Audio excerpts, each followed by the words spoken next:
ಇಂದು ಕನ್ನಡದ ಪ್ರಖ್ಯಾತ ಲೇಖಕರಾದ ಶ್ರೀ ಎಸ್.ಎಲ್. ಭೈರಪ್ಪ ಅವರ ಜನ್ಮದಿನ. ಮೊದಲಿಗೆ ಅವರಿಗೆ ಜನ್ಮದಿನದ ಶುಭಾಶಯಗಳು. ಆರೋಗ್ಯವಾಗಿದ್ದಾರೆ, ಮಾತಾಡಿಸೋದು ಸಂತೋಷವಾಗಿದೆ. ಅವರ ಸ್ಮೃತಿ ಪಟಲ ಇನ್ನೂ ಬಹಳ ಜಾಗೃತವಾಗಿದೆ. ಅವರ ಕಾದಂಬರಿಗಳ ಬಗ್ಗೆ, ಅದರ ಬಗ್ಗೆ ಎಲ್ಲ ನಾನು ಮಾತನಾಡೋ ಅಗತ್ಯ ಇಲ್ಲ. ಈಗಾಗಲೇ ಮನೆ ಮನಗಳನ್ನ ಮುಟ್ಟಿರುವಂತ ವಿಚಾರ.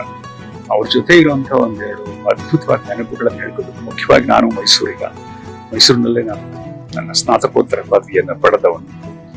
ಅದಕ್ಕಿಂತ ಮುಖ್ಯವಾಗಿ ಮೈಸೂರು ವಿಶ್ವವಿದ್ಯಾನಿಲಯ ನನಗೂ ಅವ್ರಿಗೂ, ಅಥವಾ ಅವ್ರ ಜೊತೆ ನನಗೂ ಅಂತ ಹೇಳೋದು ಸರಿ, ಗೌರವ ಡಾಕ್ಟರೇಟ್ ಅನ್ನ ನೀಡಿತು. ಆ ಗೌರವ ಡಾಕ್ಟರೇಟ್ ಅನ್ನ ಅವ್ರ ಜೊತೆ ತೆಗೆದುಕೊಳ್ಳತಕ್ಕಂಥ ಸೌಭಾಗ್ಯ ನಂದಾಗಿತ್ತು. 2015 ಬಹುಶಃ ಅನೇಕ ಸಮಯ ಸಮಾರಂಭಗಳಲ್ಲಿ ಅವರಿಗೆ ಹಂಚಿಕೊಂಡಿದ್ದಾರೆ, ಭಾಗವಹಿಸಿದ್ದಾರೆ.